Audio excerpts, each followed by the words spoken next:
What's happening, Wargamers? Welcome to the After Action Report. Criminal Syndicate versus Midnight Suns. And I have no idea how to describe the game we just played here. So for anyone joining us, what you saw was like an extremely strong round 2 from Criminal Syndicate, an extremely strong round 3 for Midnight Suns. And then round 4 was just MODOK going, no, we're going to play my game now. So, and he hit 16-10 with Mind Games. So Leland, Mind Games, obviously metagame defining card, right? So here's my take on Mind Games, because I know what you're kind of fishing at here. I think Mind Games is going to be one of those cards that just absolutely infuriates competitive players, because they're going to go to an event and some new player, some player who's just going in for fun, is going to walk in, they're going to play Mind Games, and the competitive player is just not going to be able to account for it, and it's just going to throw off all their math. Yeah. Right? Yeah. I love the idea of it, and I think it's a cool concept, but because the effects of the different piles, I'm like, well, okay, cool. We can do a variety of different things. We can do this. We can do. It's really going to come down to just the points, right? So. Yeah, and I think it joins the ranks of a lot of other things that give you out of sequence points. Yes. But unlike stuff like, say, Usurp the Throne or Blood Red and Personal, this one is pure chance. Yes. Right? And to me, that's not entirely a great way to end things, I think. If both players know what it is and how it works, my bigger thing about it is that it doesn't really require a lot of setup. You needed 3 power to be in range 2. Like, yeah, you could have literally just like waddled over, been like, "Hey, tag Moon Knight, we're playing a game." So. Well, then, truth be told, I was actually holding on to the card as a way of potentially, like, I was thinking, like, well, maybe I go into, like, Star-Lord or Moon Knight, and I bring it down to, like, 1 damage remaining, and then I use Mind Games, and I just create 2 piles, one with 1 damage in each pile. Exactly, yeah. And I force the KO, right? Well, and you could also, like, set it up in such a way where you have, like, the point in the pile with 2 damage. It's like, well, do you want a point? Because it's going to cost you your dude, so... Well, a game that I was playing earlier with one of our locals, I did just that. I made 2 piles. His Nebula had 2 health remaining. I made 2 piles, and 1 pile had, I think, the 2 damage tokens and the reward, and the other pile had 2 saps. Yep. And he chose the pile with 3, and he gained a victory point and lost Nebula. Like, just KO'd Nebula. Now, he went on to win that game in the long run, because I made a couple misplays, but still, it is a VP worth KOing a character. And in some cases, maybe. Yes. Maybe. Yeah. Right? So that was kind of interesting. I think new MODOK brings some interesting stuff to the table. I do think that when I was actually rolling the wilds, his leadership was really kind of cool. And there was a lot of instances where I was always kind of contesting objectives, so I was always able to get that wild off. Like, I think I spent the entire game on some sort of objective or holding a token. Yep. For the most part, right? Yeah. Now, do you think that, like, the need to be on tokens and objectives and or needing to get a wild when you're doing it, does it come up enough that you felt like you got your mileage out of it? So on this particular setup where the objectives were the push buttons, I think it doesn't quite get as much mileage because I'm walking off those objectives and relying a lot more on pressuring your objectives or holding an objective myself. But on, say, like the Mutant Madman, or not Mutant Madman, Scoundrels. On something like Scoundrels, where you're kind of hanging back anyway, I think it's really good. Or on like a Gamma or a Demons Downtown or something. Yeah. Cosmic Portals, probably another really good one. Yep. So I think there's definitely a lot of places you can get out of it. I think where it's really limited it is once per turn. Yes. And at least it's a maze, so if you happen to get a good roll and you don't need to use it that first round, that's kind of useful. Yep. And I held off quite a bit on Sabretooth, right? Yeah. And I think that paid off a couple times. But yeah, I do want to give a special shout out to Sabretooth. He did work for me this game. Yes. This is the 3rd time I've run a variation of this list, and I've liked Sabretooth each and every single time in this list. He's always gotten some work done. His ability to clap back, MODOK being able to basically say, no, Victor's going to take this one. And then Sabretooth just, like, aggressives forward and just punches whoever hit him, right? Yeah. It's a lot of fun in hammers. If you give Sabretooth a hammer and he's clapping back out of sequence. So Is this the card that's going to make, or is this the leadership that's going to make Crossbones finally amazing? Right? no, Right? no. But let's not give them hope. I'm sorry. Crossbones is still just Yeah. Crossbones is sad. Crossbones should be a two threat character, Yeah. in my opinion. Crossbones should be a two threat.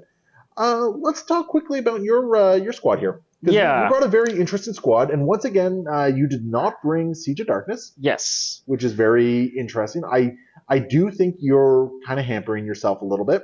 Well, so in this situation, I made a last minute switch because I was imagining a little more firing line than, well, and I guess I kind of pulled some of it off. But yeah, I definitely had a couple of other guys in my roster that would have given me a little bit more. I had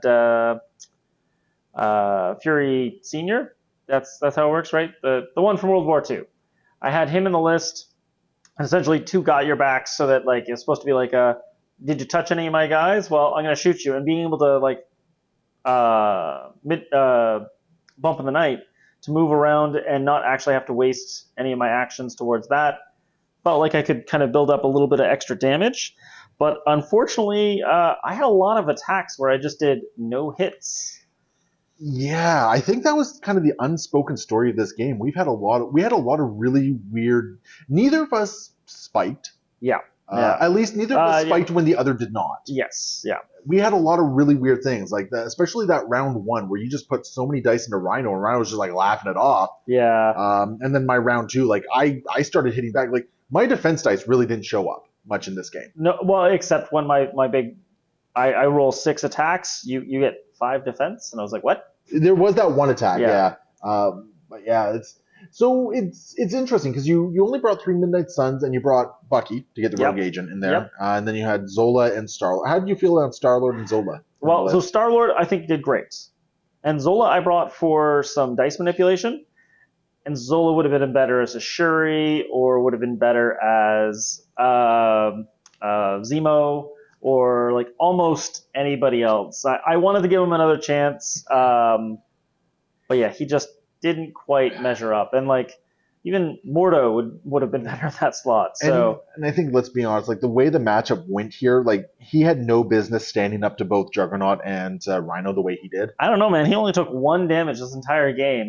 Frankly, I think the results stand for themselves. No. He was totally like. Yeah, it was weird. He should have just like gone under really quickly. Actually, and the 1 damage he took was from brace. He braced and ate a truck. Yeah, well, I thought he doesn't take damage on the brace. Oh, then I screwed up. He took no damage then. He takes no damage then. Yeah, that's totally right. I was, yep. Yeah, yep. you're thinking of like exceptional healing or Odin's blessing or something like that, where it reduces it to 1. Yeah, totally. So Zola took no damage. Yeah. This whole game. Yeah. Rolling 2 defense dice against some physical heavy characters. So yeah, obviously your dice were fire, right? So no. But yeah. And that's weird. Like we both had moments where my dice just popped off and then your dice popped off, and I thought if I could bully Rhino over here, then I could catch up on points. Well, did I though in that first round? I don't think I did. And the worst thing is that like I took him out on turn 3, but I didn't play any of the points game because I was hoping to catch up after that. Which meant end of turn 2 you had 10 points, and it was kind of like, well, this game's kind of got away from me pretty quick. So. Yeah, you're not going after the Senators very early on did kind of hurt your momentum. Yeah, and I think we've said this a lot of times. Midnight Suns is a very momentum focused affiliation. Yeah. Now, do you feel like someone like Danny or Black Cat? Or another Midnight Sun 3 threat? Yeah, Black Cat would have been good in here. Or, well, actually, I also would have thought that Ghost Spider was another one that I could just pull people back. But, yeah, I definitely needed to do a little bit more aggressive play to get those Senators so I could hold the points and actually force you to play a game that I wanted to. But I think I would have liked to see Black Cat in this list instead of Zola.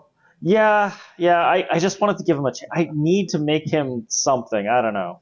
No, that's fair enough. And I mean, we did say very early on in this game that neither list is what we would consider optimal. No. I was closer to it than you were, I think, running both Juggernaut and Rhino. Although Rhino did not show up today, not at all. Rhino did not show up. No. Juggernaut got work.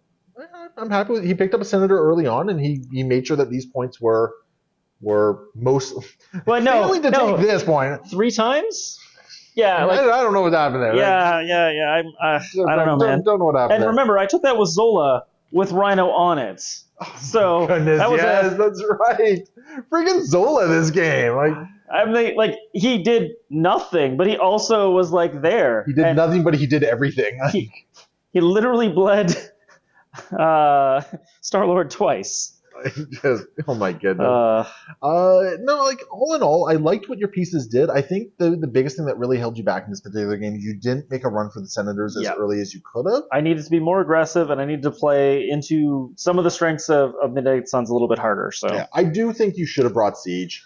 I know we've had discussions about this. I think Siege right now for Midnight Suns is just you need it. Well, so my thing is that if I'm taking Siege, I should be a little more affiliated, and I should drop half my list and bring in Immortal Hulk. I think as long as you have 2 guys, I think Siege is still worth it because those are 2 attacks that you're now getting in. I'm not a big fan of the bow staff attack from him, and I'm not a great fan of, and he has Flong's attacks, obviously. I mean, he has a lot of them, so it could be really great. So, like, I find that Blade's attacks are light. And so when you're stuck with either you have Ghost Rider and someone like Immortal Hulk, those 2 can really deliver some damage, and Blade and anyone else's little extra chip damage really matters. I mean, I disagree with the Ghost Rider one. I don't necessarily like Ghost Rider for Siege. He's fine with it. I like Danny with Ghost Rider, or Danny with Siege. To be honest. I like Luke better with Siege. I feel Can't like do Luke with Siege. He's not a Midnight Sun. Got me. Yeah. I had somebody else in that slot. Anyways, So, but yeah. I don't know. I think Siege is just too integral to the creation of Midnight Suns. I think you just need it, to be honest. Yeah. And I know you're trying this experiment of trying to do it without. Yeah, I think what's happened is like you're trying to do this experiment of no Ghost Rider, no Siege. Yeah. And the problem is, I think they need one of those 2 pieces. Well, I don't find that Ghost Rider does enough at the end of the day for his 5 threat most of the time for me. So I think Ghost Rider is fine, but I think Ghost Rider you really want to run wide. Because you want him to be collecting as much power from your allies, getting dinged as much as you can. That's fair. I think Immortal Hulk in this particular list would have been an interesting option as well. Sure. I think I had the damage output to kind of go into him. Yep. Yeah, I think so too. It would have been interesting to say the least. I don't know. I think if you went into Immortal Hulk, though, I think I probably would have still been able to maintain a lot of objective advantage. That's over fair. you. That's fair. So I don't know if he would be the answer in this particular list or not. I will say your pieces performed well.